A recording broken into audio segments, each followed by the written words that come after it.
Hey everyone, Sweet Johnny Cage here, back with another guide for Elden Ring. In part number 12, we are going to go through the Academy of Raya Lucaria, which is the legacy dungeon of the game's, it's called the second region, Liurnia of the Lakes. In order to enter the dungeon, however, we need to find a key.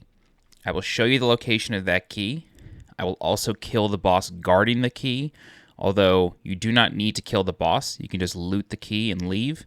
But this is a 100% walkthrough, so we're going to kill the boss. It's not a hard boss. It's a dragon.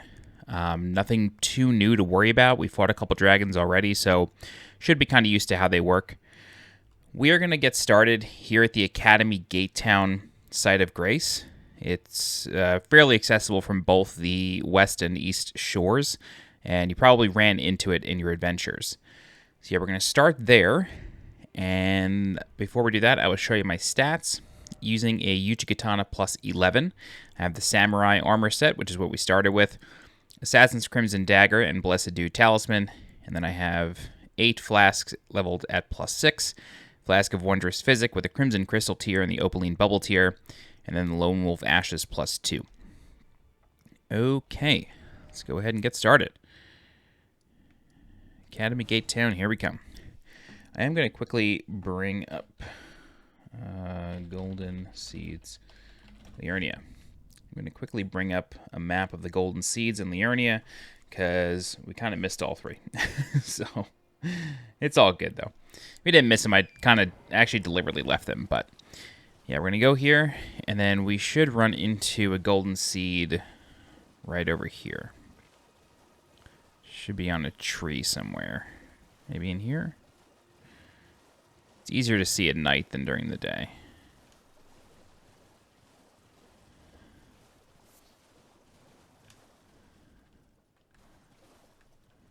Twinsage, where are you at? Where is this thing? There it is. There's one. And then the next one is going to be... Oh, I guess one of them is in the academy. Yeah, one of them's in the academy. One's in Caria Manor. One of them's on the bridge. Okay, cool. So that's that one. Now let's go to the academy gate. There are several portals that will lead you there. There's a staircase over here. There are several portals that will bring you right to the gates. However, I'm choosing not to use those. Not for any particular reason, just, I don't know. There's a staircase right here. So I'll show you this on the map. It's located right here. Alright, so if you'd like, you can just kill everything. Just jump over the little bazooka guy. I'm choosing to skip it just because, frankly, it's easier. There may be some treasure kind of tucked behind these buildings. Maybe. I'm actually not even sure. Anyway. Here's the other side of the bridge. There is a finger reader crone there who will give you some information. Okay, I see the one guarded by that crab, but I think it's just a resource. It's all good. Alright. You want to be careful in this area. There is a siege engine here.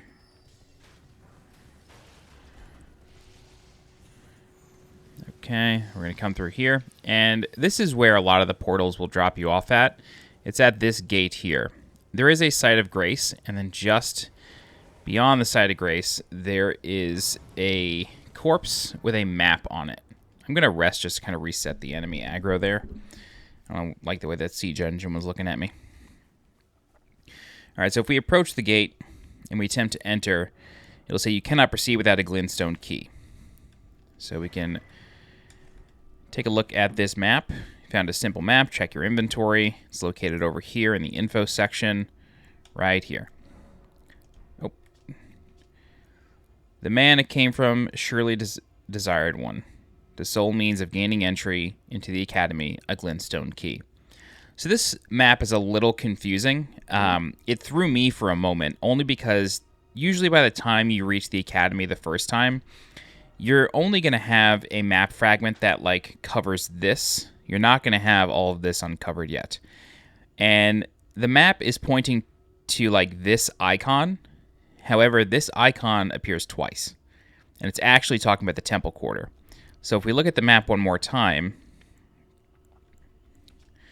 you can see like the icon is in the bottom, and then there's two islands, and then it's pointing towards the second island that has two little pieces jutting out from the bottom, and the academy is to the right. It's talking about this island right here. This is where the key is. So we'll mark that on our map, and then we will jump off the bridge, and we can land on this rock right here. All right, cool. Then what we're going to do is we are going to run along this path, and eventually we will find the island. If you have a site of grace nearby, feel free to use it. But, you know, I like taking the scenic route every once in a while. So this is the Temple Quarter. This is the area where the map was pointing to.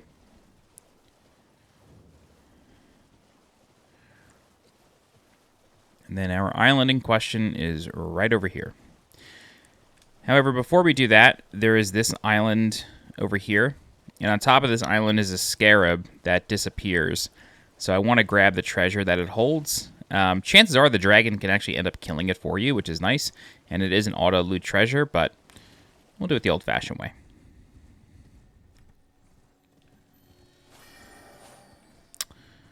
Ugh, I hate how these things teleport around.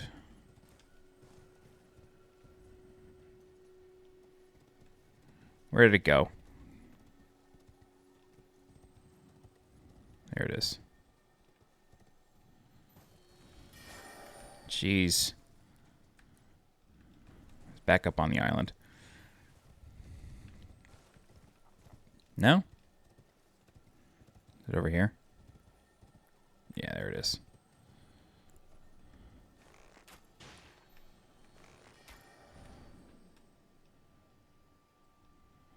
Where did it go this time?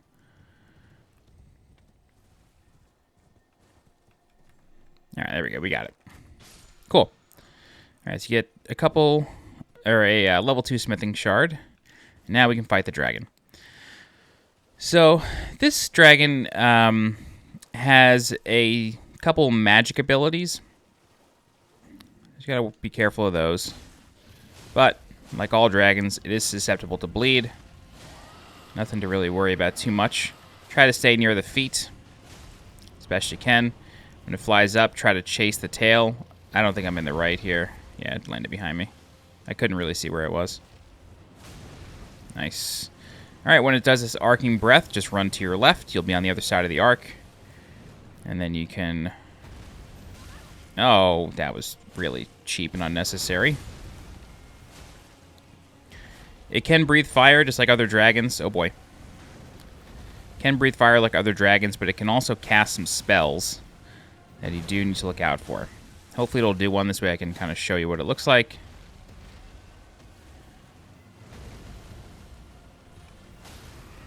Ooh, wow. That's exciting. Dragons are always weak in the face. After you get a riposte, make sure you mount back up. Yep, there we go. Oh boy. Wow, that sucked. That breath is hard to deal with. This is a magic spell. Wow, that was rough. And I wasn't even near the Stake of Marika. That stinks. What I'm going to do is I'm actually going to teleport over here near the Revenger's Shack. Be a little bit quicker. Although it seems like there was a closer one. Yeah, Temple Quarter has a site of grace. It's all good.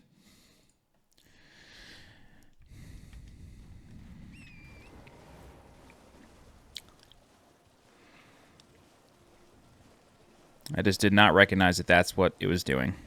Not a problem. So these scarabs don't actually hold anything. They may replenish mana flasks, but I'm not really a mana flask user, so I can't say for sure. But you really don't need to worry about them.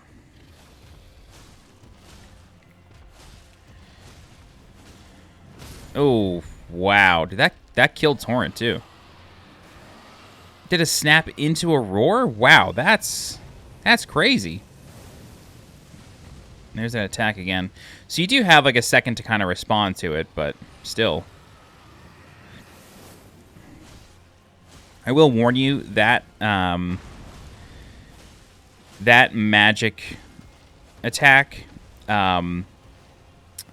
it can track. So you're not like completely safe if you're just kind of like standing to its side.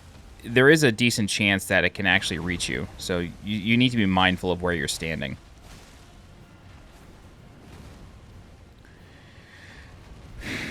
Should be bringing it. Oh, okay, a breath. Nice. So the breath, you can just stand right next to the boss's face.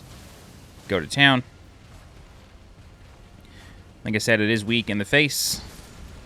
That will help you stagger the boss. Alright, when it flies up, just chase its tail. And then, oh god. Yeah, that's tough. See, the spell will track if you're not careful. Yeah, if it's flying directly above you, just follow its tail. And then you'll be able to get out safely. A little tough to tell when it's doing a breath attack versus just flying away.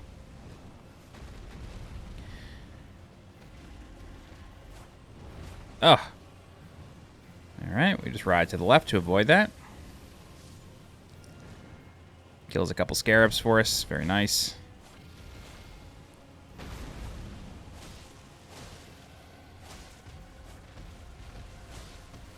Oh, that's bad. Whoa, I can't believe we avoided that. That was nice. We're almost done here. I'm going to heal just to be really safe. Just because I'm kind of tired of getting clipped by breath. How come I haven't staggered him yet?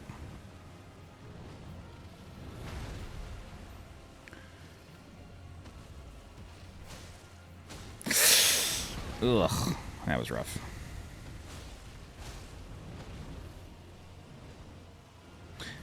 Wow, okay, so the boss, I don't know if that was just clipping or if it almost despawned. This boss can despawn if it gets too far, oh boy, if it gets too far away from its starting zone. Oh god. If it does that, if the boss just straight up despawns and like disappears, just come back to where it starts and the boss will be there again, actually sleeping, and then, or sometimes it's awake. Usually it goes back to sleep though. When that happens though, the boss's health will remain the same. So you won't have to start the fight all over again, which is really, really nice. Okay, so now that the dragon's down, we can loot these corpses. And this one right here, this Corollas Mage, this is the Academy Glintstone key. Now, you may remember, way back when we first started this area, we met an NPC named Sorcerer Thops here at the Church of Irith. So the first site of grace in Liurnia was the lake-facing cliffs. This is where we met Hyetta, and Bach was also there. And the church down the road is the Church of Irith. Sorcerer Thops is looking for a Glintstone key. However, we have to find one specifically for him. I don't believe we can give him ours. Actually, let's see. I don't know what he would say. And I don't think there's a third one. So I'm curious now, though. Let's see what he says.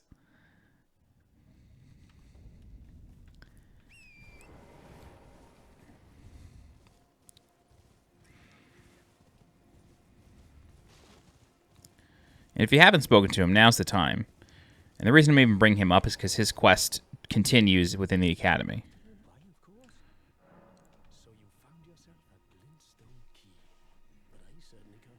Okay.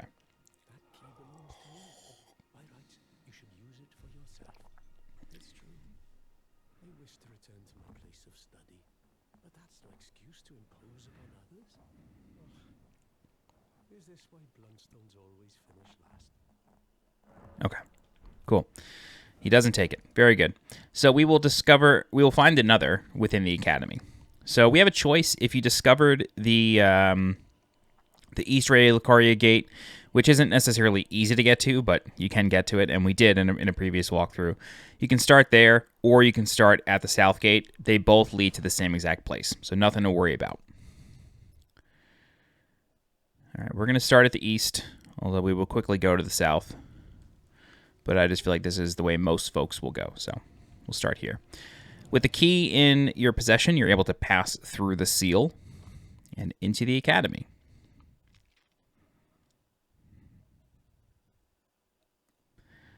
Okay, here we are. This is the Academy of Raya Lucaria. Technically, this is still Liurnia, but for all intents and purposes, it is the Academy. So we're going to light that site of grace, and then we can actually just ride past the seal. If you interact with it, you will just get taken back to where we were. However, if you ride past it, there is a vendor at the end of this path. Whoa, excuse me. I'm so sorry about that. I was expecting a hiccup, not a burp. Very sorry. There is a vendor at the other end of this bridge here. You don't have to kill these wolves. They kind of don't come after you, but I feel like I've already started, so now I got to finish. The work must be done. Oh god, there's so many. Okay. Right, so the nomadic merchant is down here. Speak with him. This guy actually sells the fanged imps. So this summon was a starting gift or a keepsake. So you can purchase it from him if you like. It's not... Let me back up the bus here.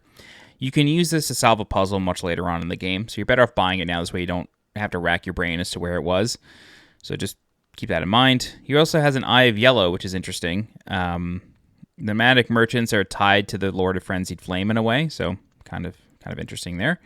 He also sells a Fever's Cookbook, level 2, which teaches you soporific grease, drawstring soporific grease, sleepbone arrows, sleepbone fletched arrows, and sleepbone bolts. So anything to put things to sleep.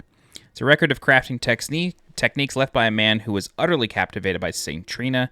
He continued the search for her in his slumber. So he's looking for her in his dreams. Very bloodborne. All right. Sells a note about the Preceptor's secret. Revenants. Frenzied Fan. I'm going to buy these because I don't actually remember what these say. And then, if you like, you can buy some keys from him. I'm going to sell a rune just to cap that. I don't think that's enough. Oh, it is. I needed 9,000. Cool. All right, let's read these notes real quick. Beneath Lane Dell, at the very bottom, lies our Lord, Lord of the Frenzied, the three fingers who holds us in thrall. Got it. South of the Grand Lift of Dectus lies the Frenzied Flame Village, inhabited by the sick. Stay well away. We found that. Flame Chariots, Revenants. Preceptor's Secret. Preceptor Celavus is hiding a dirty secret in a cellar among the ruins not far from the Sisters 3. The vile graven witch seems to be a frequent visitor to that place. Oh my, that's how you know. That's how you know about it. Okay, the game does give you a hint. Jesus. Okay. Wow. Mystery solved there. Okay, cool. Glad I bought that. Glad I read that.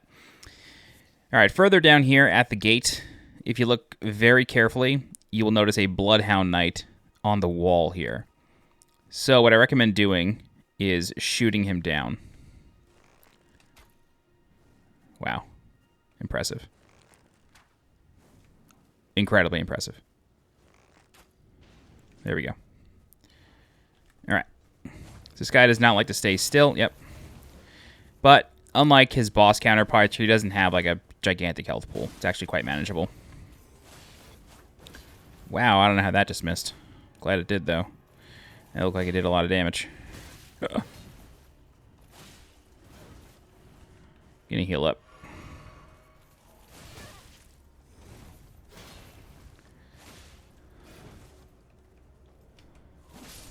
Alright.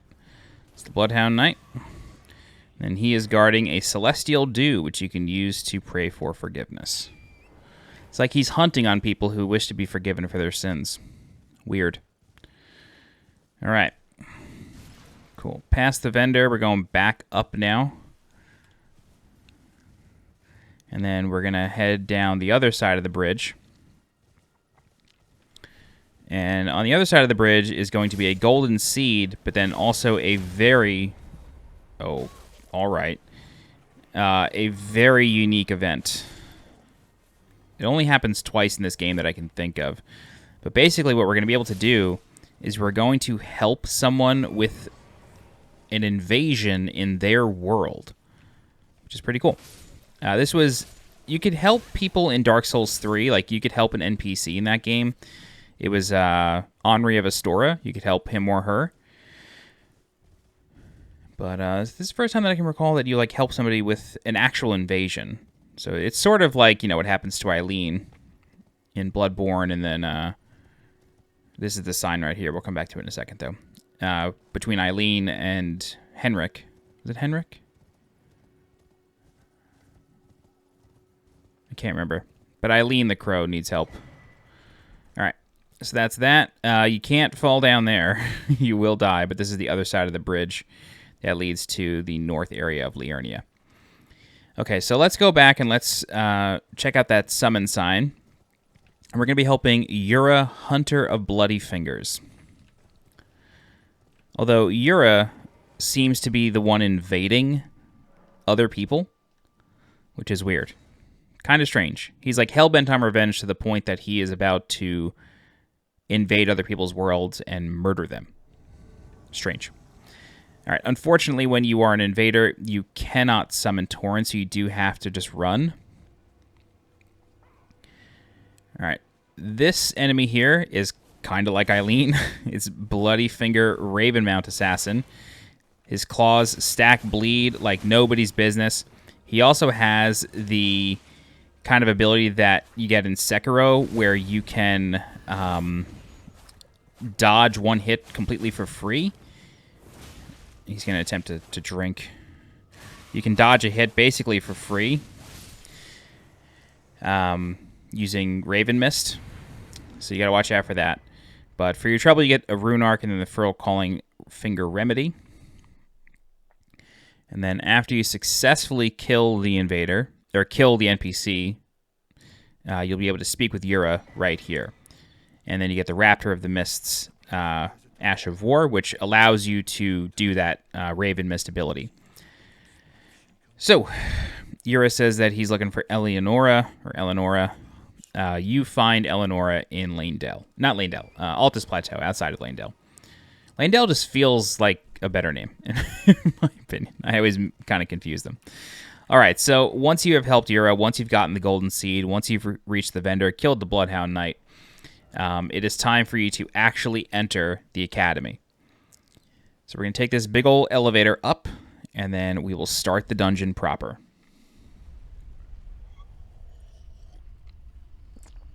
Now, I will tell you, you can get through the academy really quickly. There's a lot of secrets in the academy. A good amount of illusory walls, actually, and I'll show you how to suss those out. But we are going to go through the entire place, so don't worry. What is over here? Oh. Cool. Get some magic grease. Anything down here? No. So there's lots of bird cages. There's a lot of references to the cuckoo, which is like a faction of knights, I think. Or it's like an army. But they do like their birds. All right, guarding the entrance are two Corollos mages. They kind of zip, zap, zop their spells. Killing one makes the other one infinitely easier. You can also just bum rush the door, and their spells won't hit you while you're opening it, but as soon as you come back to life, as soon as you lose your invincibility frames, you're going to start getting smacked. Alrighty. So, in here, seems like it's just a Corollos Knight, or a Corollos Mage back there. Not necessarily the case.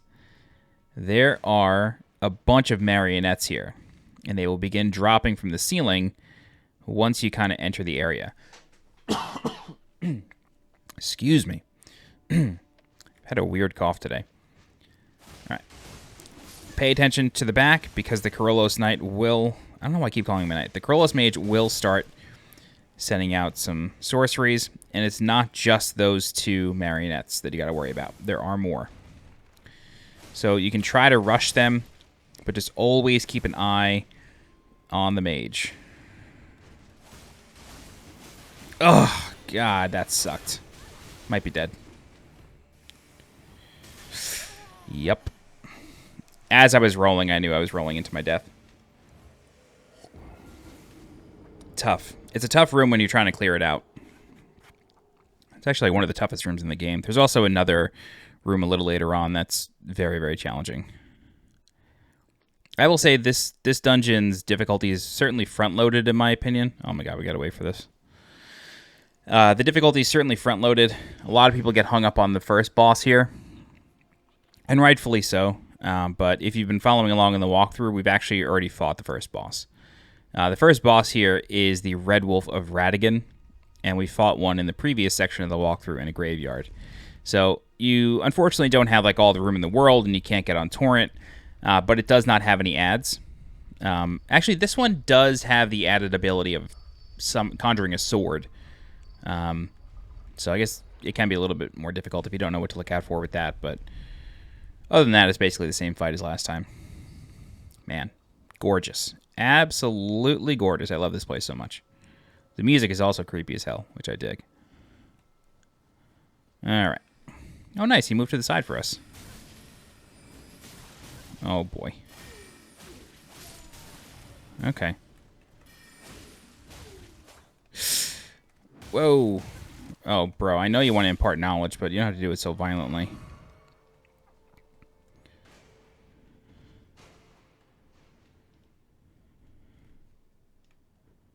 Yep. Come on. Time to make the donuts. Let's go.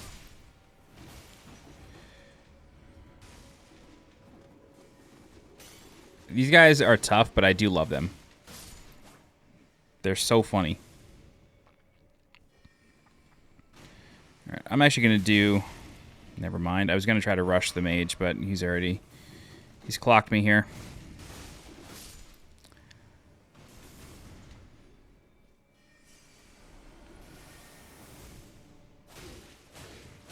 Great.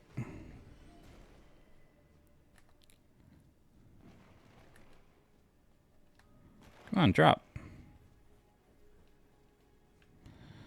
Alright, whatever. Oh, snap. This statue is actually really important. I never noticed this was here. What a detail this is. So this statue here, we will get one just like it later on. That's interesting. Very interesting. This is why I love doing these walkthroughs the second time around. Like my second major playthrough is usually a walkthrough. You just notice things. Alright. So there is a bonfire or a site of grace located right here, which is very, very helpful. Alright. Now we're going to venture outside. And there's a couple things to do here. All right. While you're outside, there's, it's like Night of the Living Dead. There's like a lot of zombies. And these zombies can kind of like come out from nowhere and try to grab you. If they grab you, you won't die. It does deal a decent amount of damage, however. So you do have to be careful about it. Oh, yep. Okay, case in point. It drains mana as well. I forgot about that. And while there are many zombies just like chilling, some of them do come out of the ground. But they're very vulnerable while coming out of the ground, so it's not the end of the world. And get yourself a Grace Mimic. And then we can proceed.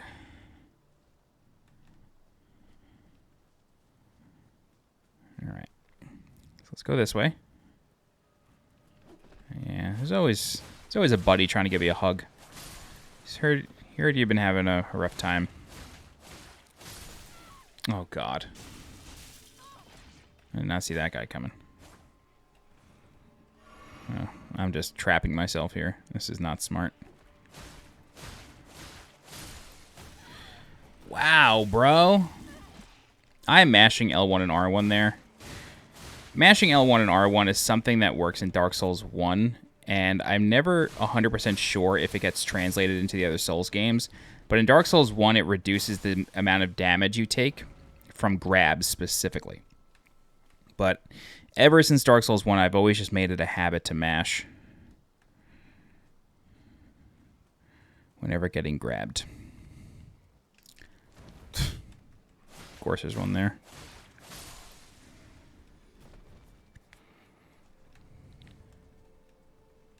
Okay. So what we're about to do is we are going to kill a couple enemies that will otherwise kind of harass us.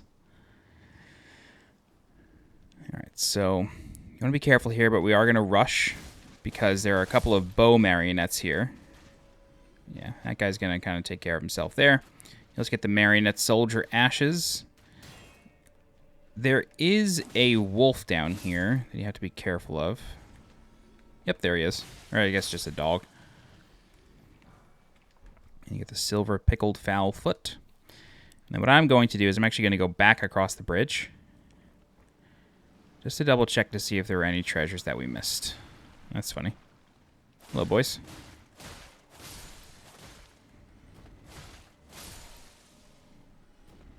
Alright, cool. We didn't miss anything. Great. So yeah, if you take care of those marionettes, then they won't pepper you with arrows as you're trying to clear out this side of the graveyard here. Whoa, bro. You're so eager. Speaking of having like a rough go of it, there is a YouTuber whose videos I watch sometimes. I believe his handle is King K. He made a video, I think just today, or he uploaded it just very recently, talking about how he can't play Elden Ring. And it's not really a matter of like this game is too hard for him or anything. It just seems like he's kind of going through a hard time in life. So, King K, if you watch my channel, man, I hope you're doing all right, because I've been there several times. And I know what it's like to lose motivation and enthusiasm for things that used to bring you joy. So, hope you're doing okay. All right. So, we can come over here. And then we're going to sneak up on a scarab. There will be dogs in this area, though, so we do have to be kind of careful.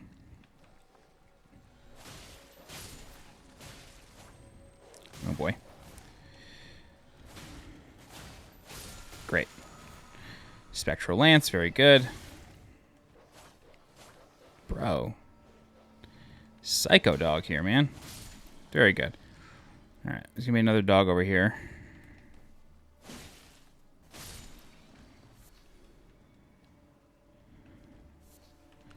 Grab a mushroom, we'll come over here.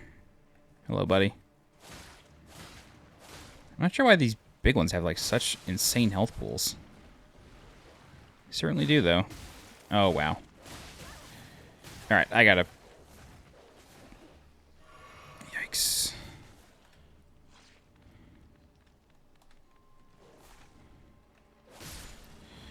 That's at least one dog down. Alright, that's two zombies. Oops. Great. Alright, so that's really the bulk of the problem here. Come over here. So some magic grease.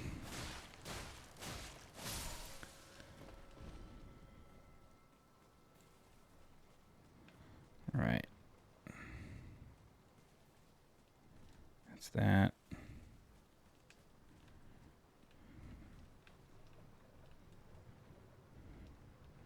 Alright, then we can drop down here. Yes, let's drop down here first. We'll do this.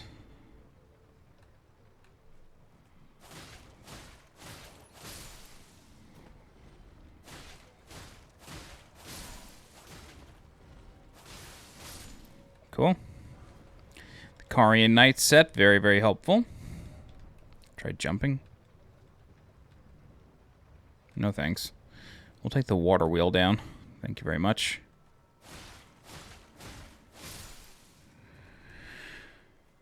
Alright, come over here.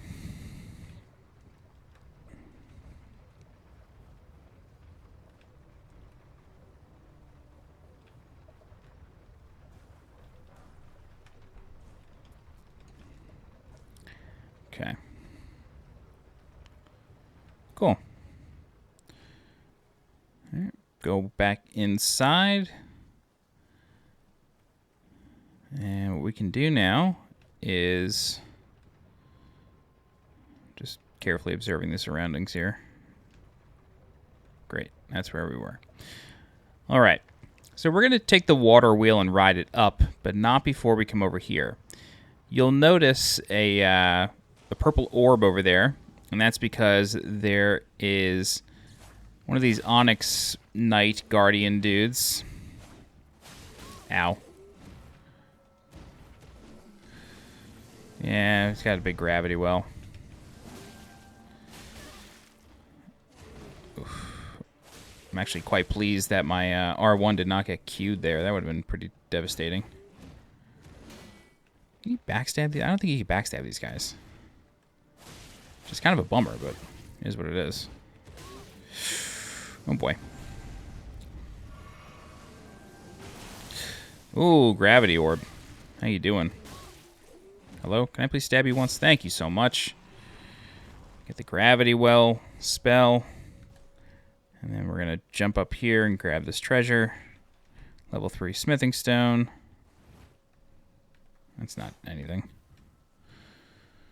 Alright, I think that's it for over here. Yeah, great. Yeah, great. Okay, so now let's take the Waterwheel and ride it up. And don't worry, we're going to ride it down. Not just yet, though. Alright, so this is going to bring us to this cliff here.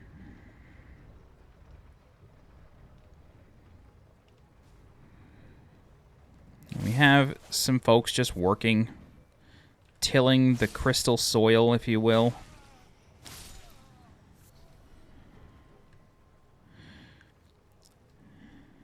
Alright.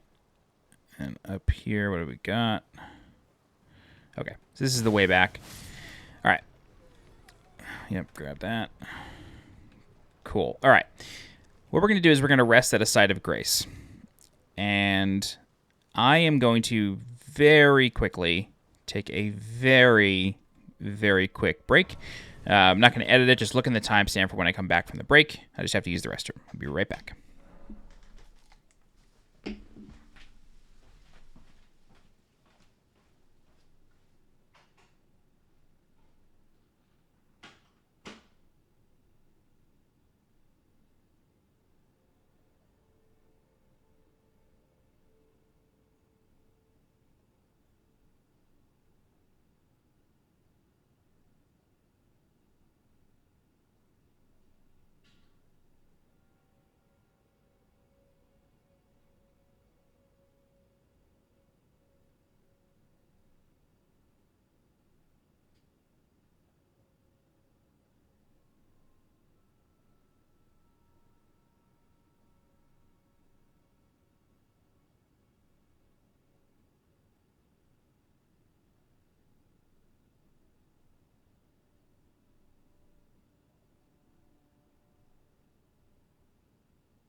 And we're back.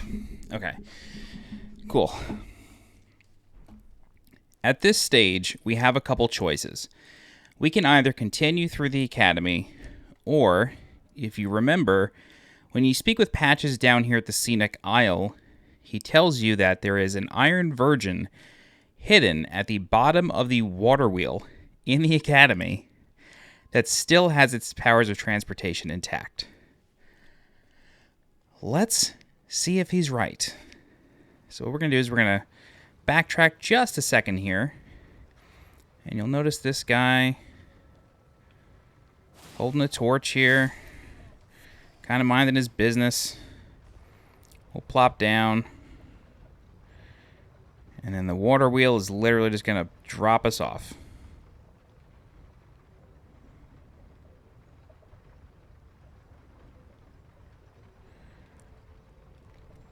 We're going to do this area first, though.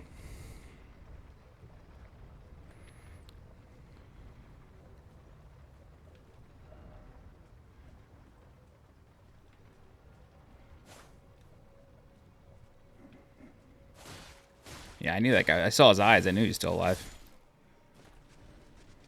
Oh. Oh, we got the mechanical gargoyle, guys. These guys are fun. Uh-oh. Similar to marionettes, they can malfunction. And when they do that, they start flipping out. Literally.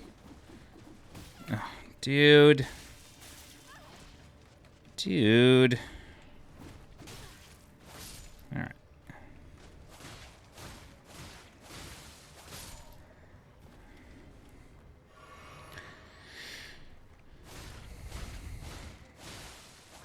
Cool. Avionet soldiers' ashes. I guess I should start calling them avionets and not mechanical gargoyles. That would make more sense. Alright, we're going to continue down the water wheel. I'm just going to check to see if there's another item over here. Because you really never know these days. They like to hide them. From Sorcerer likes hiding items. No. Okay. So, if you remember, Patches said that at the bottom of the water wheel there's an Iron Virgin. And if you manage to get ensnared by it, maybe you'll get teleported somewhere. So we're going to test his theory, but before we do that, we are going to get all the items in the area before we test it out. So there's a lot of Glintstone Fireflies here. That's the Iron Virgin, that machine right there. There is an incredibly important item here, though. And that item is on this corpse. This is the Longtail Cat Talisman. The Longtail Cat Talisman, if you are a fan of Souls games, is the cat ring of Elden Ring. I actually did not get it on my first playthrough. I didn't really take the opportunity to look too deeply into this area. What is on this ledge? Nothing. Wonderful. Anyway, alright. Let's see what this Iron Virgin has to offer us.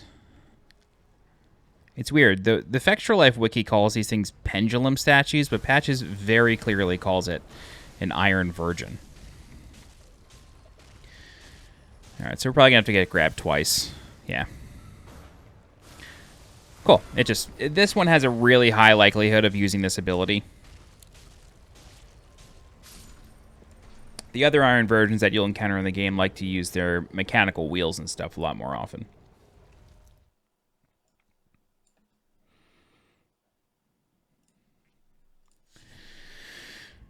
Boom.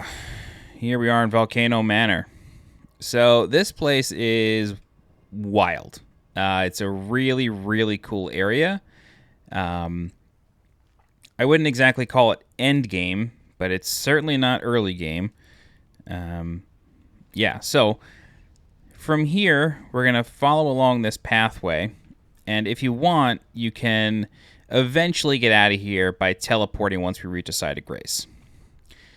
There is a way to jump down here and not die. Speedrunners do it. I'm not exactly sure how they do it. But yeah, this is another legacy dungeon. So basically these two legacy dungeons are connected in a very weird way. Yeah, we got some bats. And you can kill whatever you want here. I'm just going to do it because now I'm a little trapped.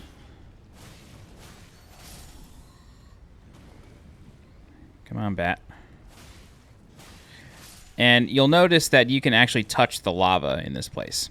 Unlike Dark Souls, yeah, in general, you can kind of walk on lava without really any major consequences. You will take damage, but it's way less. It's sort of like you're wearing the charred ring in Dark Souls 1 by default. Like, you barely take damage from lava, and in some ways, you're not exactly encouraged to cross it, but like if you want every single item in the game, you're going to have to walk on lava every once in a while.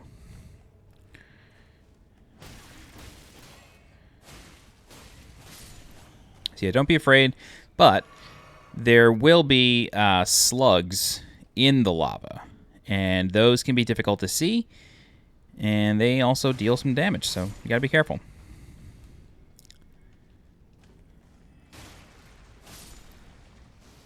They do drop butterflies. I'm trying to think of like a lore reason why they would drop butterflies, but that'd be a stretch to come up with one. Maybe the slugs are like what the butterfly... I don't know. No, never mind. Maybe they turn into the butterflies. Who the hell knows? All right, so there is a site of grace up here. However, there are a couple of albinorics here kind of waiting for us. So there's one here, and then there's a mage up there. I'm going to attempt to shoot this one just to see what happens. Yeah, luckily it's kind of getting stuck on this cage. You don't have to do this. Albinorics are generally very weak enemies, but I would like to kill this one before dealing with the mage, if possible. Great.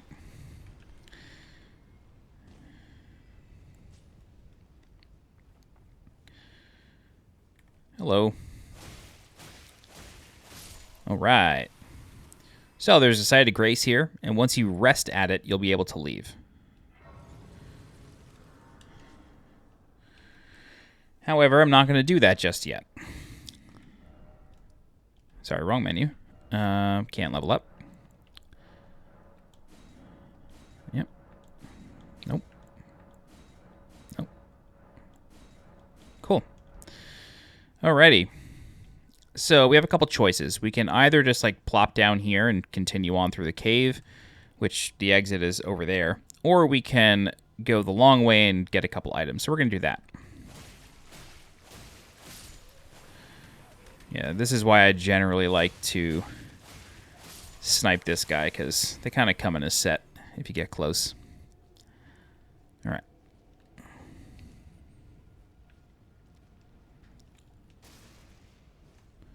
I like how there's like broken iron virgins around. I think it's just like a really cool touch. Yeah, it's nice too. Oh boy. It's nice, too, because, like, even if you touch the lava, you're not going to die. Like, you know, it's nice. Like, you kind of get that margin of error. But the slugs, they can give it to you. Uh-oh.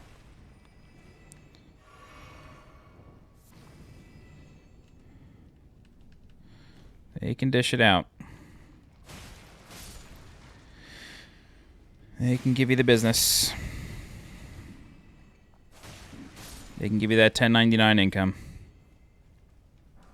All right. So like I said, the exit to the cave is over here.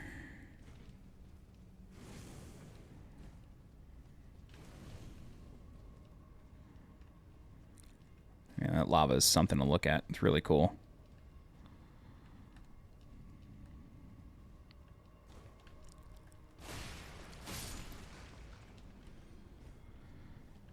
All right.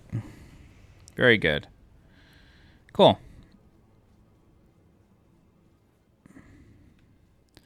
All right. So this is a crumbling floor here. All good. This is not the boss room. But there's a decent amount of budding cave moss here. So be sure to pick all this up. Somewhat of a rare material. All right. And then we have a boss fog over here. So the boss fight here is a double Iron Virgin boss fight. It's a really tough boss. What I recommend doing is treat the sickle one like a ranged boss. So even though this is a 2v1, you don't want to go for the sickle boss because the pinwheel boss is going to be chasing you down all the time and has much more like violent attacks that you got to watch out for. I am going to summon my wolves. I don't really know what this is going to do for me, but maybe it'll distract one for a little while. So, yeah, the sickle will chuck a sickle at you. Fortunately, the wolves don't really seem to be doing much, yeah. Oh well. So the boss is always vulnerable. However, it is most vulnerable when its like creature comes out. And that's not just true for the boss. Anytime you encounter an Iron Virgin, it's the same deal. This attack right here is the worst. Yep, grabbed. Mash L1 and R1. This way you tech roll out of it. Ooh, wow. Close. I am going to flask up just to get a shield going. Yep. I'm going to dodge that. It's coming again. Shit. God. It's a tough fight. A lot of folks like to use Hoarfrost. Oh, Jesus, dude. Come on. I knew it was coming, too. I saw it happening. Hoarfrost Stomp was really effective against these guys early on. Sadly, Hoarfrost Stomp has... Oh, God. Yikes. Has been nerfed. But, you know, still a decent Ash of War.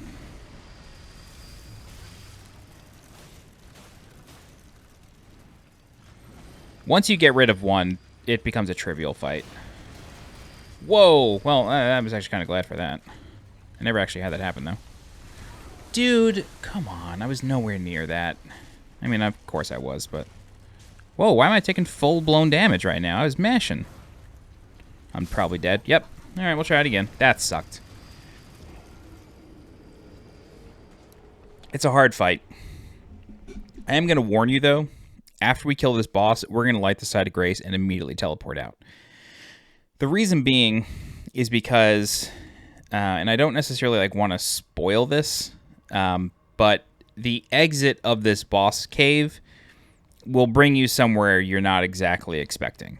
And I don't want to go there, because going there will trigger something to change in Caelid. It's not a permanent change. You're not going to miss out on anything. It just changes the order in which you have to do a couple things. And I would like for that to not happen. But not the end of the world if it does.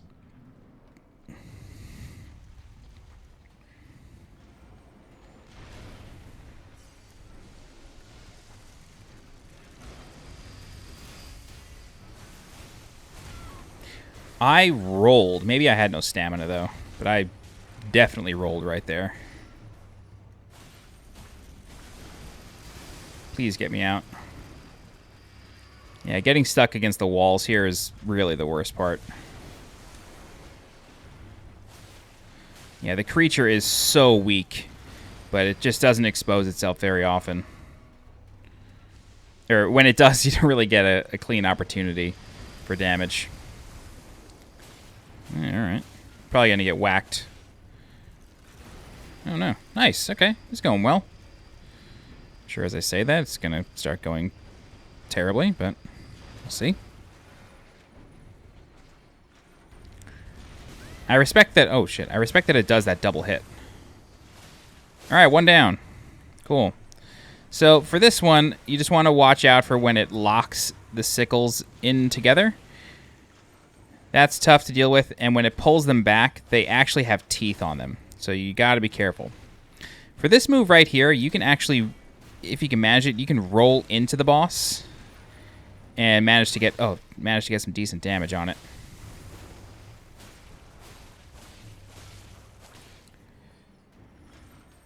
Yeah, I'll try it again here. Okay, while it's moving, it's a little bit harder. But yeah, see, you can actually just kind of get stuck up against it. Deal some decent damage. I am hard stuck right now. I jumped to get out of that. Yeah, see, you're kind of like safe-ish.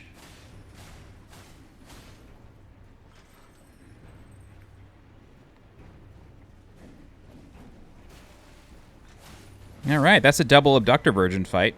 You get the Inquisitor's Girandole for your troubles. You can read that. Instrument of Torture used on nobles behind the curtain at the Volcano Manor of Mount Gelmir. Its numerous spikes pierce the flesh, then singe the wounds with flame. The smell of burnt blood induces despair in the victim. A candlestick conceived by a thorough mind. Alright, so I'm going to light this side of grace, and then we are going to leave. If you'd like, you can continue out the cave, but I am not going to do so. Instead, we're going to go back to the academy. And we want to go to the Schoolhouse classroom side of grace. So the reason I like doing that, one, it's cool to get taken somewhere you're not expecting. But two, it gives you a decent amount of runes so you can level up and have, you know, somewhat of an easier time through the dungeon. Unfortunately, I can't level up. All right, so we have this Corollos Knight here. All right, and then I want to show you something really cool. This Corollos Sorcerer is reading a book. And there's another one over here as well, behind this crystal. But you can actually, like, see how animated these guys are.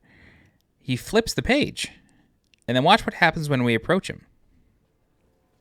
He closes the book like, ooh, somebody's here. You know what I mean? It's just, it's so cool. Like, he's like, okay, I guess I'll stop reading for now. Anywho, let's go back here. And there is a bookshelf here in this room that is very peculiar. We get the Conspectus Scroll, which Sorcerer's Scroll from the Academy of Raya Lucaria details superior sorceries taught to scholars worthy of donning the stone crown and studying a certain Conspectus, Glintstone, Comet Shard, and Star Shower. All right, the bookshelves. Oh, wow, I totally forgot about this chest. I'm glad I did that. Glintstone Craftsman's Cookbook number 5. Magic Grease, Drawstring, Magic Grease, Magic Bow and Arrow, Fletched, and Magic Bow and Bolt. Where's 4? Why haven't I found 4 yet? Glintstone Craftsman's Cookbook 4. Academy, Gate Town, Site of Grace. Head northwest, look for a sunken church. Oh.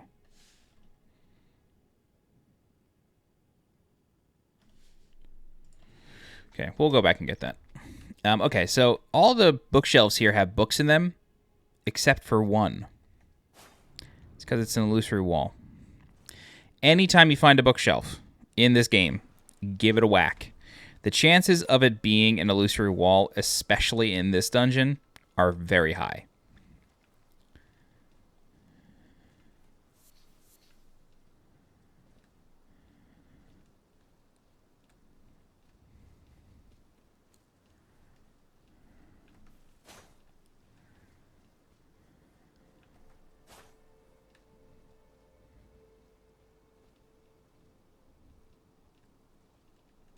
Where do I go?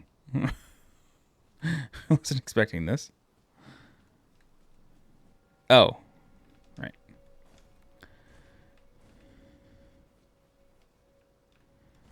Alright, that's how you get that treasure, which is the Olivinous Glintstone Crown. Give that a Ganda. One of the Glintstone Crowns bestowed upon Raya Lucaria scholars whose pursuits were deemed worthy. Increases intelligence to the detriment of HP. Lineage of the Olivinous Conspectus began with the sorcerer Lusat, and its adherents continue to study of his meteors. Okay, now we can go back in. We're going to find a couple more walls like that, don't you worry. Alright, so this room is pretty tough. There are a number of sorcerers. You want to do your best to kill them quickly. Reason being because there's also a giant pot. I'm going to get out of here now. And the pot will likely chase me. Yep, very good. The sorcerers may wait a while, but you do need to be careful.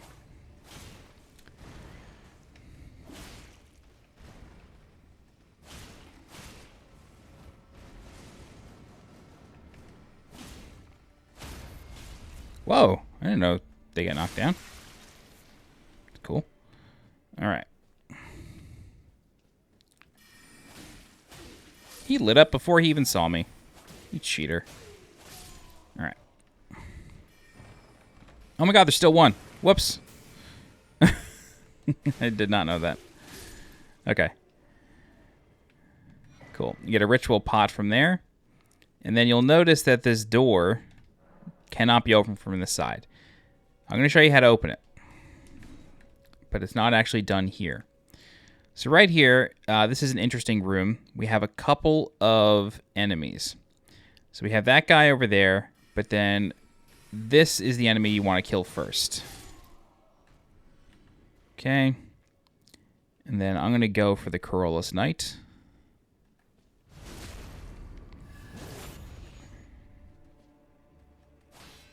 Whoa.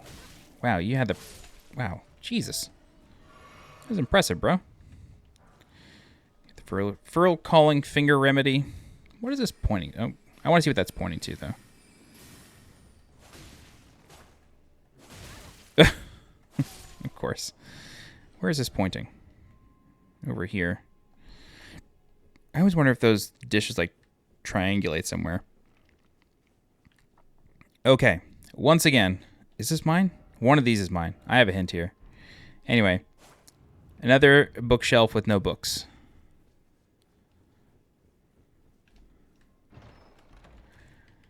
All right, we got the Comet. And a Stone Sword key. Take the ladder up. I like how there's paintings of Rennala in this place. All right. And then we're going to come over here. And then we're going to jump back here. Fall here. Fall again. And now we're in a room with a lot of pots. And you probably guess where this is. No worries if you can't. You'll just be surprised.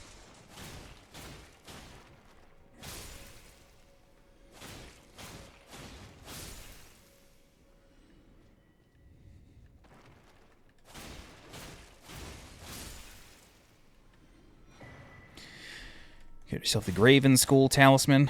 Whoops.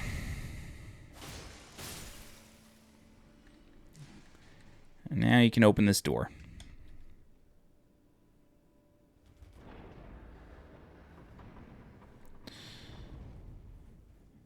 And we're back. Okay, now it's time for the boss. Or the first boss.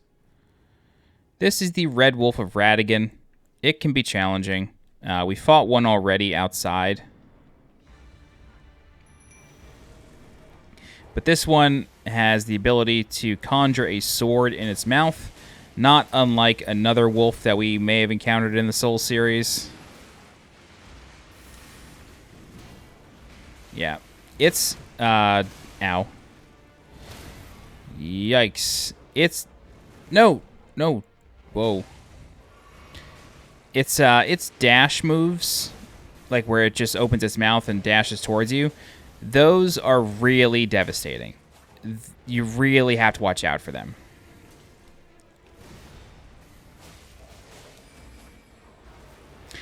And of course, it has the ability to conjure a Carrion Glint Sword. Ow.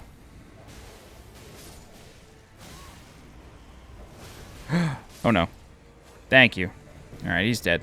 Get a Memory Stone for your troubles, and then a Sight of Grace appears. If you look closely, though, you'll notice that it was sort of looking up, and it was looking at a broken window.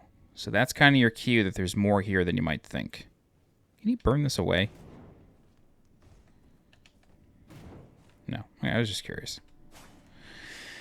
Alright, rest of the Sight of Grace, level up.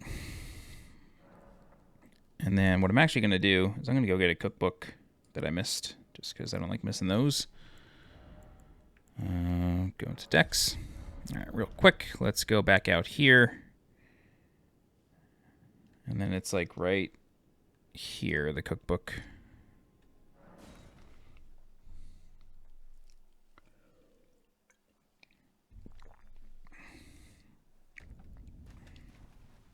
No, don't. Come on, dude.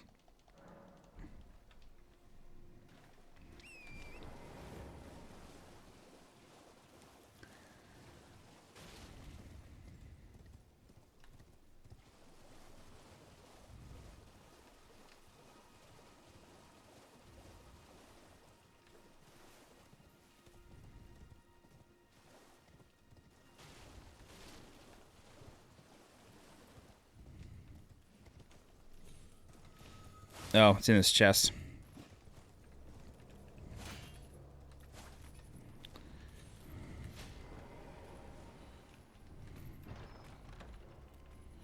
Cool. Perfect. All right, let's get out of here.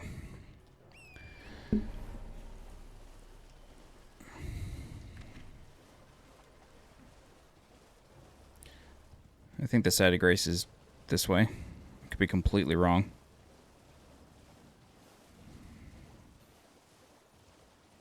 Yeah, there it is. All right. So go to the debate parlor. This is the site of grace that we just activated.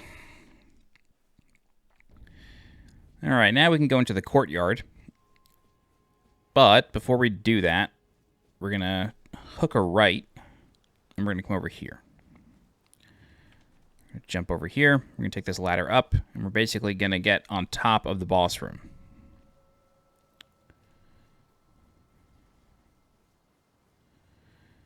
Now, if you like, once you reach the courtyard, you can basically rush to the boss.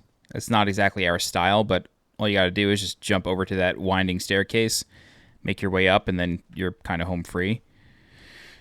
We'll do that eventually, though.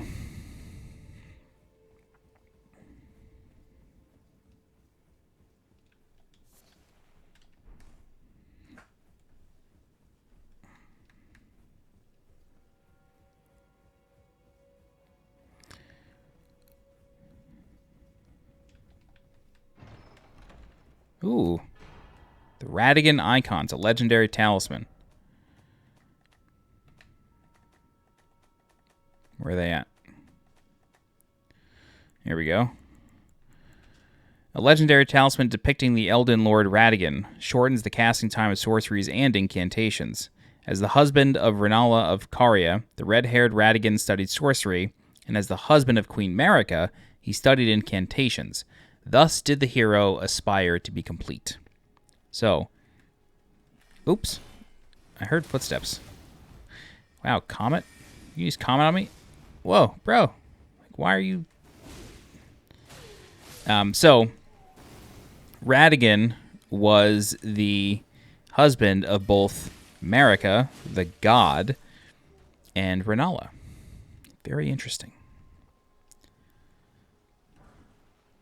You can, pretty clearly tell where the influence of George R.R. Martin comes in to play in this game. It's with the marriages and, the kids and all that, but still intricate, still love it. I mean, not that I don't like George R.R. Martin. I've never read any of his books, but, that whole Game of Thrones style of family tree drama is definitely a signature of his. All right, more pots.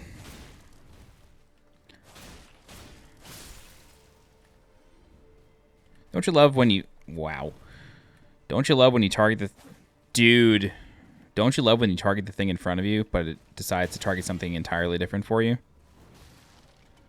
Bro, you trying to get me with the target combo SRK? Are you serious? I am a third strike player, bro. Come on. Can't hit me with that. Alright. There's your crackpot. Come down here, and then we're just back in the courtyard. Okay. We have a few choices. I'm going to make the decision to kind of approach the bottom level of the courtyard first.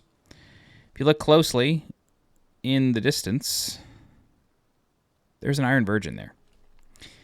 We fought Iron Virgins before, though. We know what we're doing. Once you kind of get into the courtyard, it just, you know, starts crawling.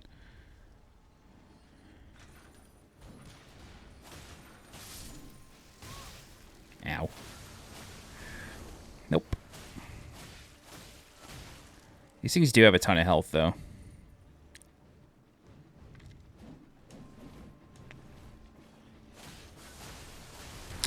Wow. That felt cued. That was definitely like a queued up hit. Alright. Anyway. Kill these guys.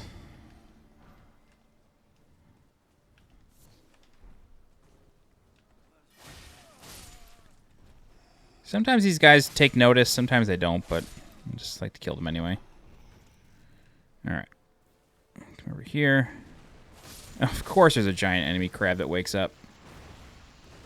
Why wouldn't there be?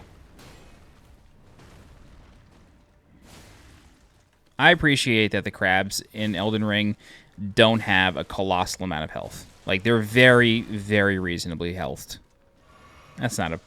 Health is not a word, but you know what I mean. I felt like in Dark Souls 3, they just took ages to kill. Cool.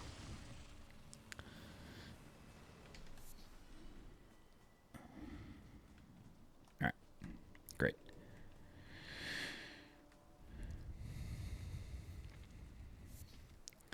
So that Iron Virgin was actually guarding something pretty important.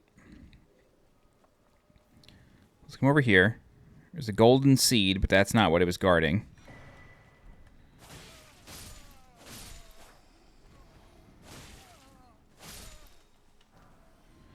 Ooh.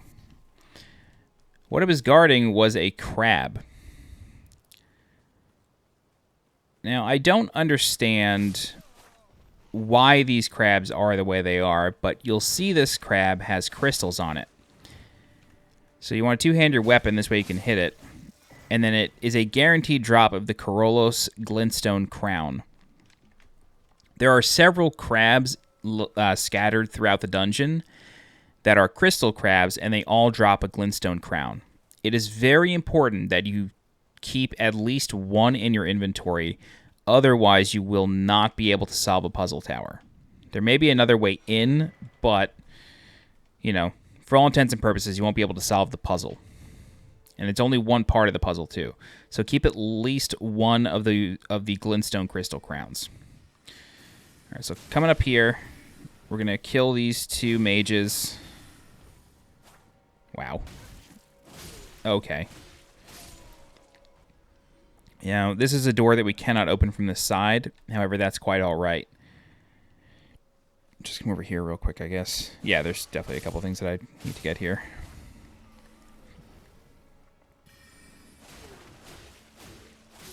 Okay. Glintstone Whetblade, that allows you to put magic infinities on your weapons.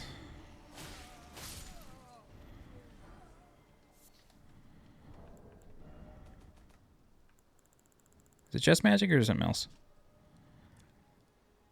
Frost.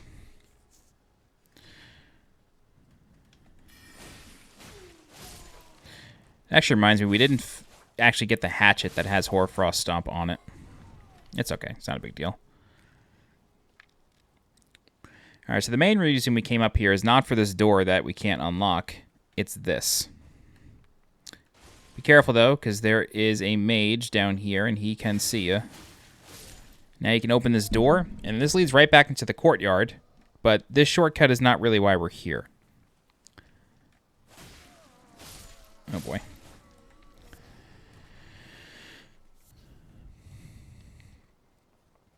So let's go up here, and now we're going to start going across the rooftops.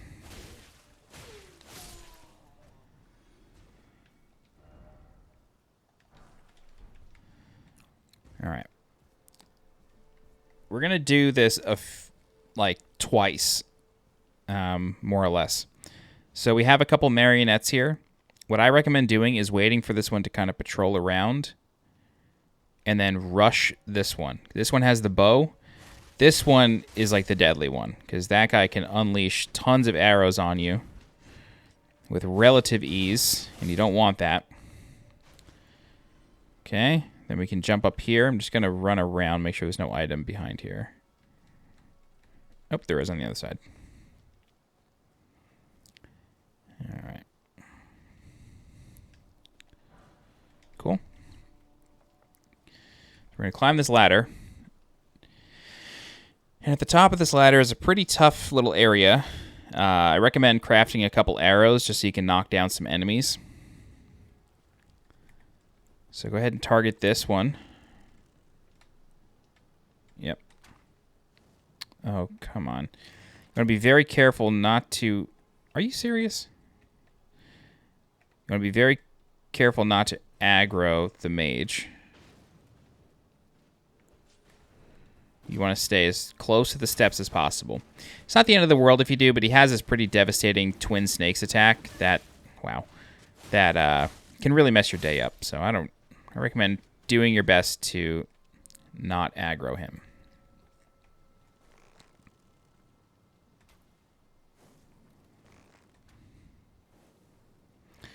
Dude. Oh boy.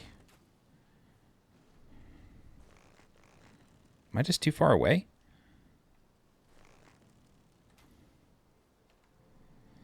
Okay.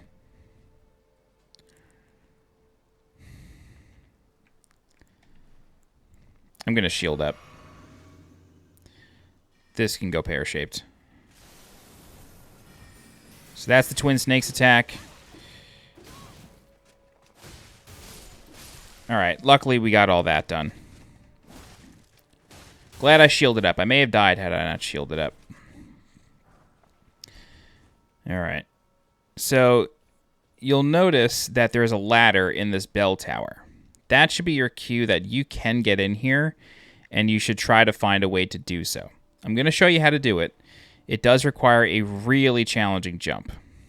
So we're going to drop here, and then we're going to drop here. And then this is a jump that you can make. It is difficult. It is very difficult to do, but you can do it. Just jump as late as possible, and then you will land here safely. Oh, hello. I knew about the marionettes. I didn't remember this guy. Yep. Okay. Thank you. It's very kind of you to jump up here. All right. So there's another jump here. And like I said, we're going to be on these roofs quite a lot. We're going to keep doing this. Whoa.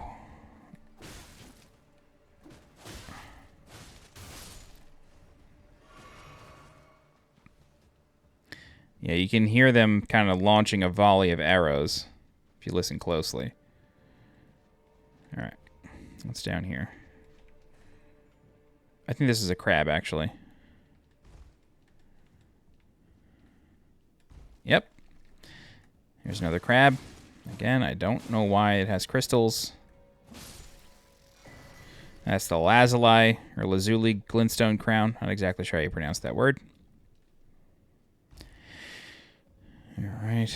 Down here we got some normal crabs.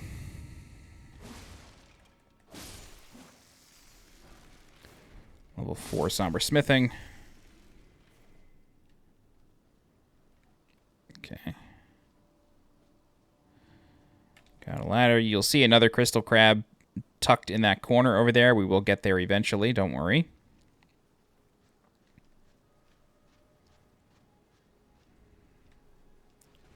Oh, I was hoping he would fall to his death. If only we could be so lucky.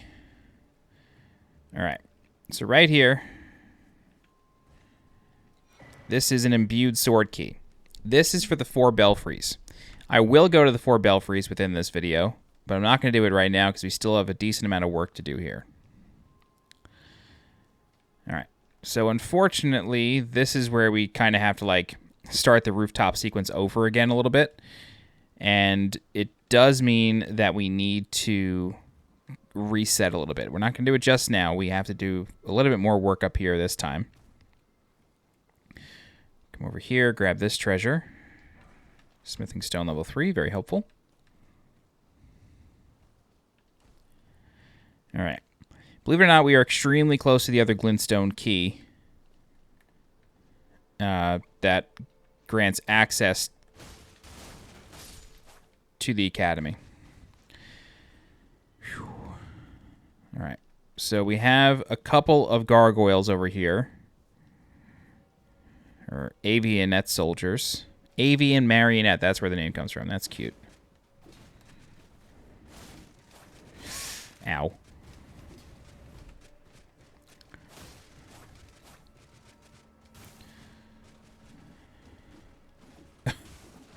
I love watching these guys slip out, although it is terrifying from like a player perspective. It's like, oh god, is he gonna kill me? Is he gonna kill me? Cool. Alright. I don't think there's anything over here, but just in case. No. Anything over there? Yes. Lovely. All right, so we will head inside in a moment. I'm going to just check the other side. Okay. Cool. I don't recommend dropping onto that scaffolding. We will actually reach that from another angle. I see the gargoyle up there. That's fine. Just wonder if there's anything else over here.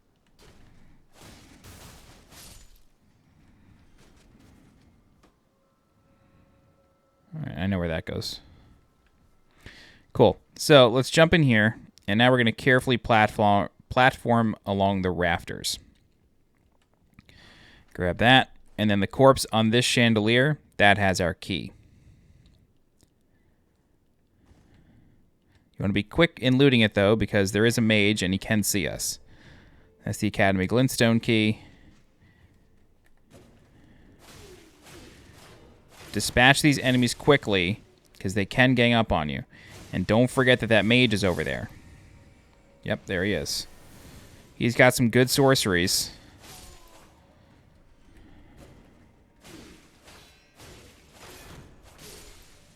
Great. Whew. All right, let me get the Shattering Crystal. Come over here.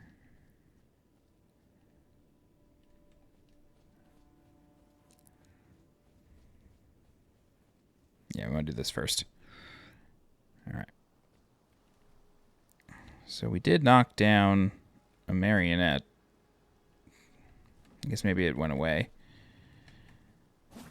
Oops. Okay. It's the next Twinsage Glintstone crown. And then if you like, you can get back to the courtyard, or actually the exterior. This is like kind of the beginning of the dungeon here. You can get back there that way, but we're going to go this way instead.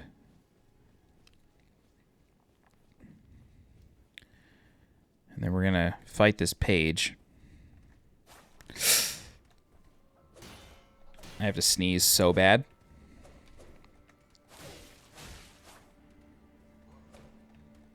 Is this a woman? Yeah. Okay. All right, then we can come in here. Clearly, some craziness is going on here. The Azur's Glintstone staff. Praise the sorcery. Pretty cool, pretty cool, pretty cool. Whole bunch of stars. Neat little place there. Okay, so that's kind of it for like Rooftops round 1. Now, what we can do is we can kind of start dropping down. This is literally the beginning of the dungeon. Because I don't want to have to fight a lot of stuff, I'm going to attempt to just like run. Oh, that's weird. I'm just going to attempt to like run back in a way. So we can safely land on one of these. I think it's this one. I'm going to Rainbow Stone just to be safe.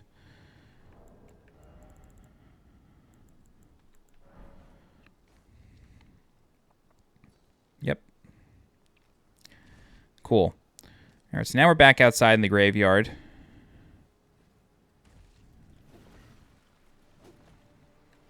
Oh, I went the wrong way. Gotta go this way. Oh, wow, lucky. All right, I'm going to run across the bridge, and now we're going to try to get to the Waterwheel. Hopefully the marionette archers don't harass us too much.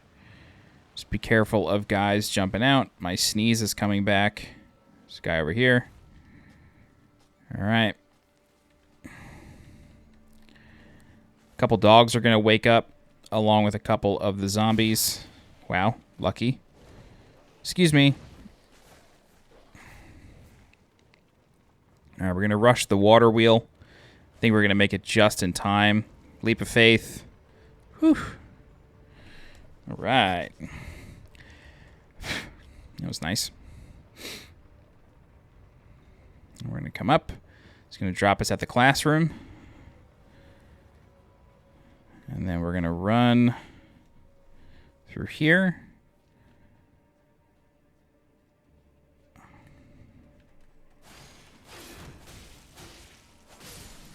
Very good. Fortunately, these guys woke up.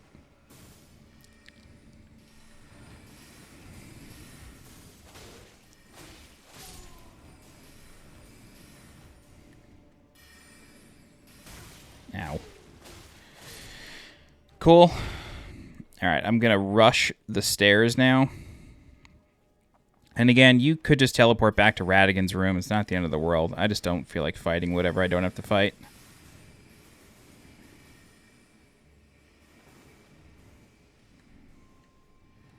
Great. So here we are back at the Courtyard. The Courtyard Marriott.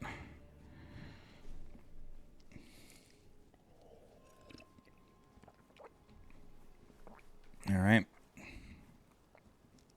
Everything is still dead. I'll go through this door and go back up to the rooftops. All right, so we have like one more lap to do up here. And then once we're done with the rooftops, we'll do a detour to the 4 Belfries, and then we're also going to give the key to Sorcerer Thops. Yeah.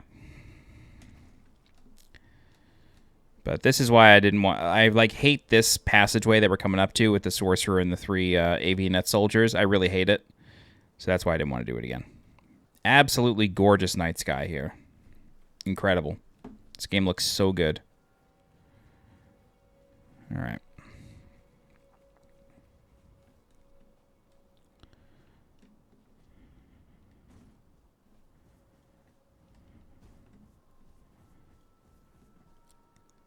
It would have been hilarious if I didn't make that jump after all that.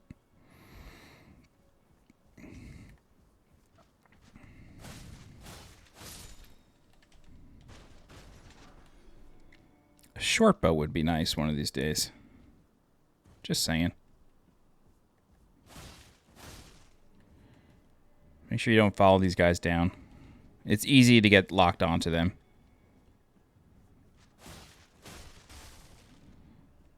Okay. All right. Oops. I totally forgot these guys were here. Oh, no. Oh, no. Oh, no. Guys.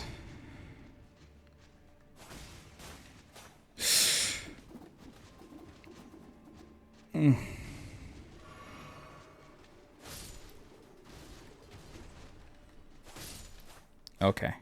Whew. All right. Now it's time to climb the Snake Eater ladder. Cue the music. Not for honor, but for you, Snake Eater. Wow, wow, wow, wow.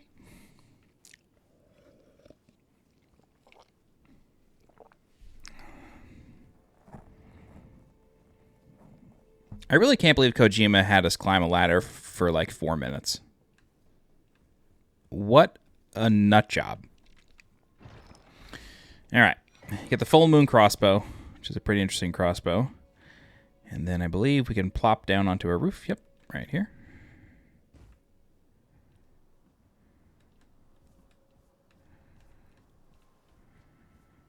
Yep. Grab this treasure. Get a level 4 smithing stone. Come down here. And now you no longer need to do that crazy-ass jump. Congratulations. You did it. All right, so there's an marionette soldier over there. More importantly, there's one here. So go ahead and take care of this one, and then we can rush this one. He's seen us. That sucks. Okay. Whew. All right. So if you chose this route, then all you would do is just jump down here, or the other side, really, and then you're literally back here. What a freaking adventure it's been so far in this dungeon. I like this place a lot. Okay. Great. Cool. All right. Time for a little detour. Let's go to the 4 Belfries first, and then we will pick a place to go.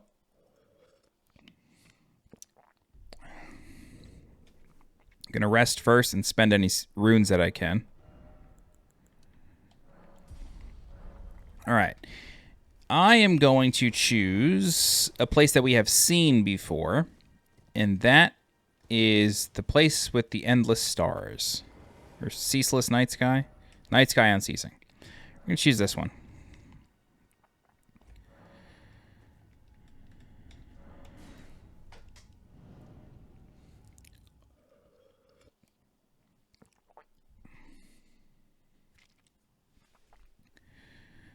Welcome to Nokron. If you look closely, this looks a lot like Schiefer River. That's because it is. Schiefer River connects to Nokron, which connects to a few other places. This is not the Nokron that you need to go to continue Ronnie's questline, or like Blythe's part of that questline. That is back in Schiefer River, but this is just a nice little preview of things to come. So we are carefully sliding down here.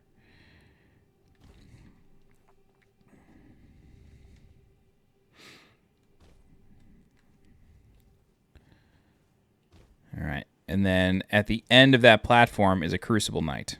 However, you don't have to kill that Crucible Knight. It doesn't actually give you anything.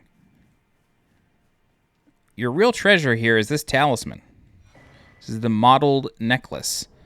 I do believe this increases resistances. A vividly colored accoutrement precious to the ancestral followers, raises immunity, robustness, and focus. Said to be a budding horn, the ancestral followers believe that the horns of a long-lived beast continue to bud like antlers over and over again until the beast one day becomes an ancestral spirit. All right. Like I said, you don't need to kill this Crucible Knight. He is looking up at a place. Trying to think about maybe a lore reason why he's looking at it. I guess maybe he's not looking at it. He's just sort of staring, but still interesting. All right, so Crucible Knights, at least for the first 50% health, kind of all the same. This one, though, you're fighting on a very precarious platform, so you got to be careful. If you bonk the shield, it baits that head out, which is cool. This guy has a lot of health and does a lot of damage. Ow.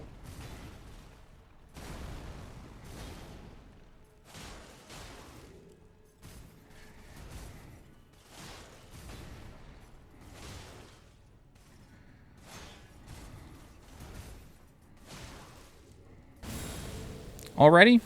Alright, so this one has wings, right? Roll backwards. But then it also has this. So it can breathe fire. Because, I mean, a Crucible Knight breathing fire? Why not?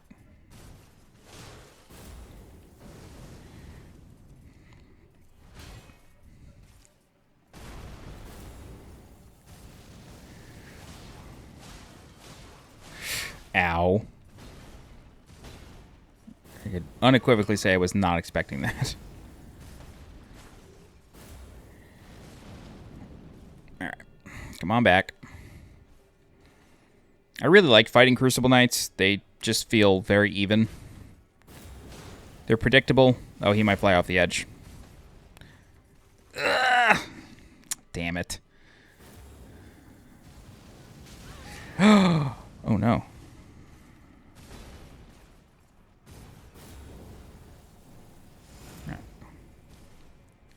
Can you do it? Can you go one more? No. There's a lip there.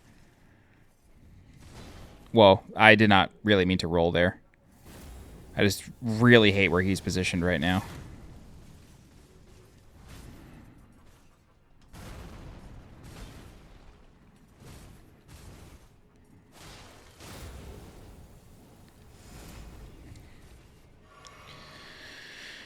Whew. Almost done. Go. Damn it. I have had them fly off before. Not this one, but a different one. 1, 2. That double swing there is tough to remember. Come on. All right, take that.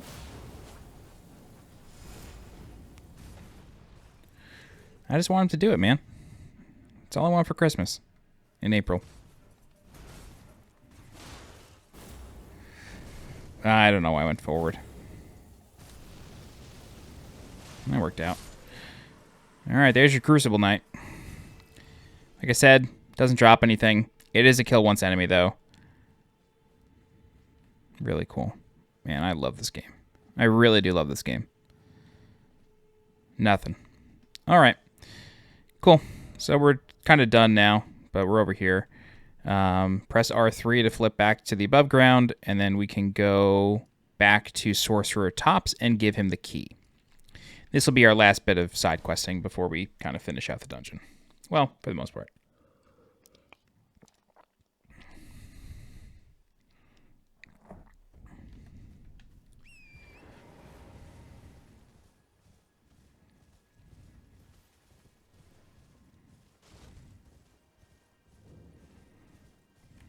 Alright. Alright, you can give him the key. This guy really looks like Andrew Ray, a.k.a. Binging with Babish. He gives us the Erudition emote. That is the most important part of his questline, okay? Cannot stress that enough. He asks us if we'll pay him a visit. I will show you where he ends up. For now, though, we are going to take this Erudition emote, and I'm going to show you the two places that it comes in handy. So if we go over here to the Converted Tower, which we have already gotten the treasure out of, I'm going to show you the real way to get the treasure and to solve the puzzle. So if you remember, this hint says Erudition guide thee. What you want to do is you want to use the Erudition emote.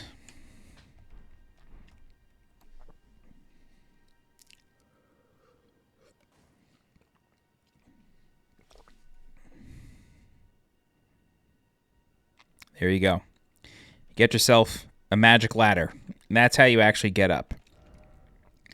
Over here in the northeastern section, there is another tower called the Converted Fringe Tower. So if you warp to the Frenzied Flame Village outskirts, we can get there really quickly. And the hint here is, I think it's Erudition Light the Way. If you recall, the crabs that we killed in the Academy of Raya Lucaria, they dropped Glintstone crowns. Those crowns literally have glintstones in them. Now, erudition is a fancy word for knowledge or scholarly. So the hint here says, may erudition light the way. If you were to equip a glintstone crown, let's do the double one. If you were to equip a glintstone crown and then use the erudition emote here, you'll see something pretty crazy. Using the crown and the erudition emote causes the crown to glow. That is the light of the riddle. And so, the seal on the rise has now opened. And now we can go upstairs.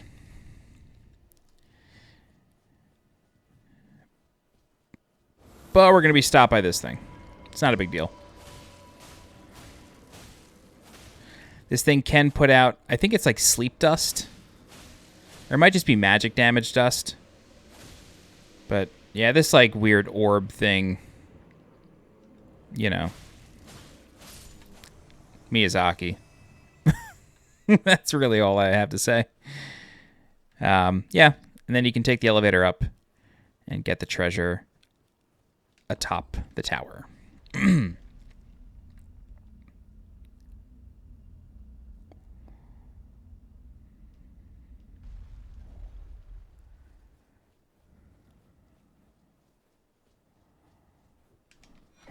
Get the Cannon of Haima and the Gavel of Haima. Incantations. Let's read those real quick. The Gavel, one of the Glintstone sorceries of the Academy, Raya Lucaria, creates a magical great hammer and slams it down, allows one follow-up attack. Drawn from the scholarly conspectus of Haima, the adjudicator of the Academy, this sorcery employs might... Wow, okay. This sorcery employs might as a means to quell conflict. Might as in strength. And then the Canon... the adjudicator, this sorcery employs might as a means to quell conflict. Interesting. Okay, cool. So that's like all the side questing involved with the Academy. Now we can finish it out and go back to the debate parlor. There is one tiny little piece of side questing. It's not... We've already been to the place it's going to send us to, but I'll show you where it is. For now, though... It's time to go up this staircase. Just be careful because the Iron Virgin does respawn, but you're never going to have to deal with it. All right. You'll notice, as soon as you kind of touch the stairs, a big old ball is coming down. I recommend following it and then grabbing this treasure. And then very quickly getting back over to a rafter to safety. There is another treasure right here. Now you want to be careful because the boulder has a huge hitbox. It's accurate, but it is big, and you don't want to be like, you don't want to have like your face over the railing and end up getting duffed and knocked off. Okay. Cool. So this teleporter here will bring you literally right here to the Church of Vows. That's where it teleports you to. We've already been there, but that's where you go to pray for forgiveness or absolution. All right, there's a door here, which is locked, which is fine. And then we have this guy here. Hello? Oh. So this is Moongrum, the Carian Knight. What we can do is we can kite Moongrum onto this elevator, bring it up, let him thwack us a couple times, and then we're going to roll off. Oh, that didn't work out.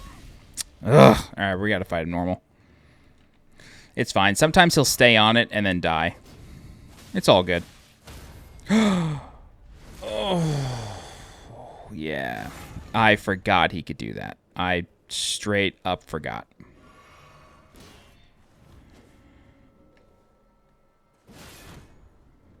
Nice.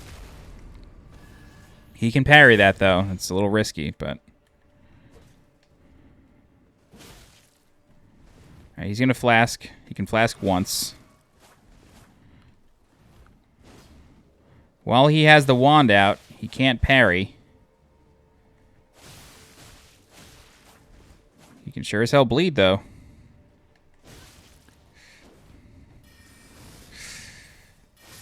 Alright. That's Moongrum. I'm going to pull the elevator down, but we're not going to actually take it. Alright. Fortunately, it's raining, so things are going to get a little dark. Alright. Through this window is a way to get the jump on Sorcerer. A couple gardeners here. They won't really bother you unless you get close, but, you know, just play it safe. Right, we're going to come back into this garden in just a second. First, we're going to go this way. And we're going to unlock a shortcut. All right, so this brings us basically to where we jumped over onto the roofs, the rooftops. All right. All right, and then we're going to come over here. And then we're going to jump onto this ledge. Okay? And then this is going to allow us to open the door on the other side of the ball. I promise you we're almost done. It's a long dungeon, but we're almost done. All right, let's go up the ladder.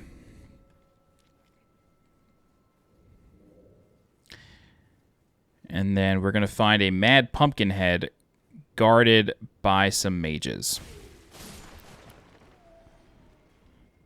Going to attempt... no, it's not going to work. Let's just rush. Always risky with pumpkin heads, but...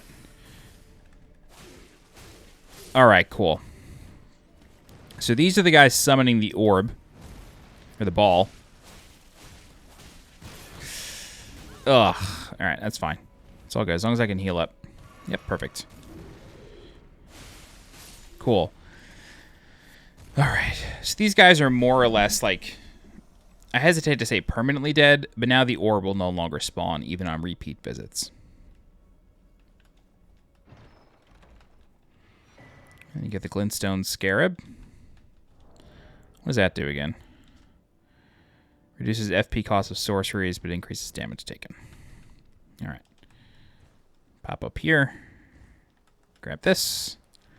Pop down here. And we're back at the teleporter. That brings us to the Church of Vows. Okay, everybody. We are ready to fight the boss of the Academy of Raya Lucaria. Yes. I don't have all my flasks, but I think we'll be okay. He says. The boss of the Academy is very beautiful. One of the coolest set-piece moments of the game. Make sure you send the elevator back down in case you have to do repeat attempts. It's a two-phase fight. In the first phase, you are just looking for the little sweeting that has a gold aura around it. I swear to God, I'm pretty sure on stream I got to find it, but I swear to God, I was able to see a little sweeting up in this balcony. You can actually see one back there. And it is live. She is turning her head ever so slightly. Awesome. Anyway, during the first phase, you are literally just looking for a little sweeting with a gold aura. You just have to hit her once. You don't have to kill her. It just breaks the aura. Then you want to find the next one, and then find a third one. Once the third one breaks, the boss will fall.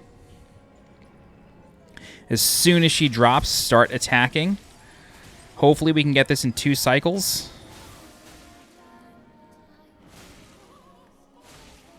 You get this in 1 cycle? Nah. Alright. Oop. Yeah, look for the flying books. That's where the one you want is. There we go.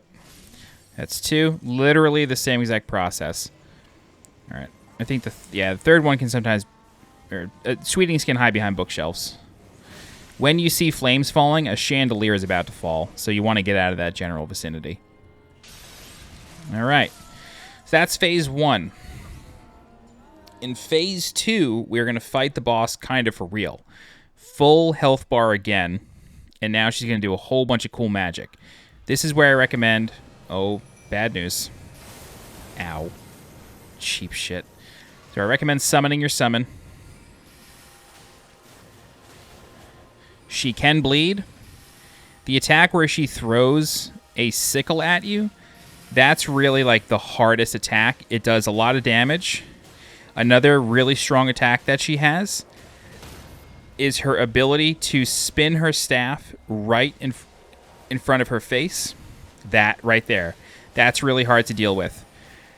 During phase 2, she is able to summon spirits to help her out. Oh my god. She's able to summon spirits to help her out. Whenever she does that, a spirit is coming. These range from wolves to a fucking dragon. Luckily, they don't stick around. They just do 1 or 2 attacks and then bounce. So, in addition to the dragon, she can summon a giant, like the Bolts giant, or the Carian Knight giant. This moon attack, you just gotta, like, back up from. She eventually drops out of the moon. Oh! Yikes. Alright. Now she's... Oh, okay, we got a Bloodhound Knight, which... Why is the dragon still here, dude? Dude, I've never seen her have more than one on the screen at a time. This is a little insane. This might have been a patch. This might be from a patch.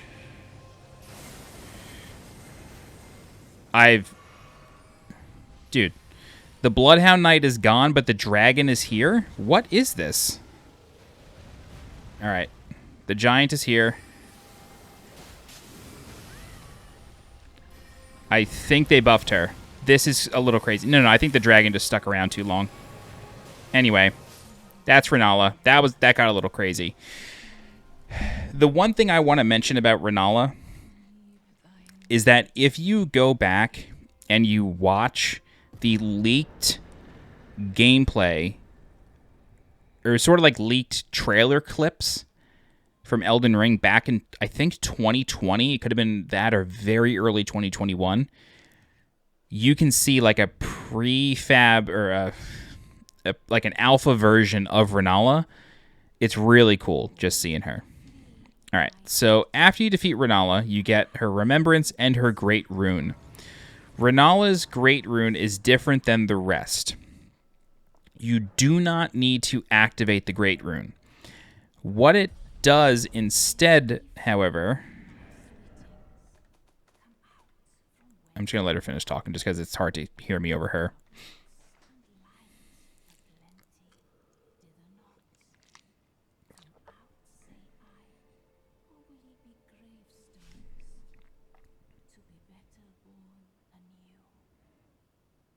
Okay.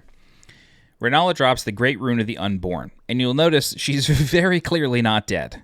So, she has perfected rebirth, in a way. And what this does is it allows you to respec your character. So it's not a Great Rune that you need to go activate somewhere. That said, however, the Divine Tower of Liurnia still has a major function in a quest line that deals with Rennala. More specifically, it deals with Lady Ranni the Witch. So we will eventually get to that Divine Tower, but I'll tell you right now, it's not going to happen for a while. The earliest you can reach that tower, you can't even begin to reach that tower until you defeat General Radagon, who's located in Caelid. But we will come back to it, but just be aware that you don't need to go to the tower to activate this Great Rune. It's already active. That confused me for a little while. All right, so if you choose Rebirth, you can use a larval tier, and then you'll be brought to the Rebirth menu. This is where you respec your character. If you cancel Rebirth, you do not actually end up spending the larval tier, so you don't have to worry about it. Cosmetics, you don't need anything to do. You can just go ahead and do it. You can also do this at the mirror in Fia's room, back in Round Table Hold. The other thing that I will mention is this chest. This chest is locked. You need a key to open it. You cannot get the key until basically the end of Ranni's questline.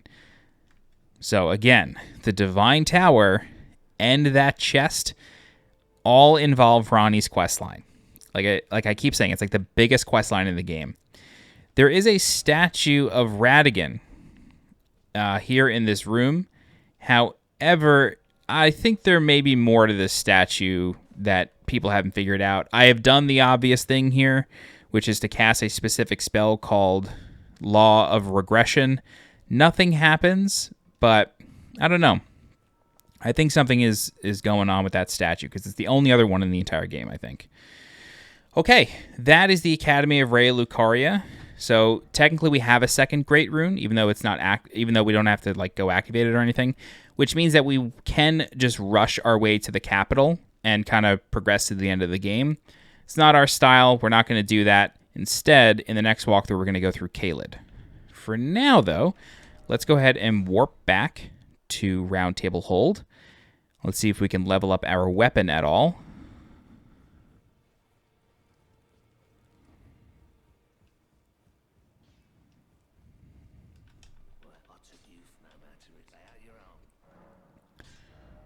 No, don't have enough.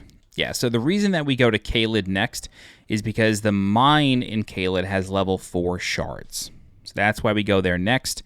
That's kind of the way to know like what the quote-unquote intended order of the areas are, is to find out where the smithing shards are. And like find out where the next level up of smithing shard is, because that's generally how you do things. Some mines do have the same level, though, but Caelid is where we're going to go next. I will warn you, Caelid is pretty tough. Caelid is small, though, so what I think we'll actually end up doing, maybe, we'll play it by ear as we record it, but we may be able to just do all of Caelid and the bosses there, like the main bosses.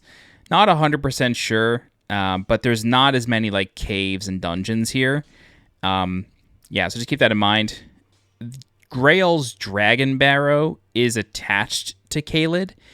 However, it has a couple dungeons on its own. It does not have a demigod, though, unless you count Grail, which he's not a demigod, he's not a shard bearer, and he doesn't actually attack you. You can kill Grail if you like. You get 5 dragon hearts for it, and I don't think it does anything bad.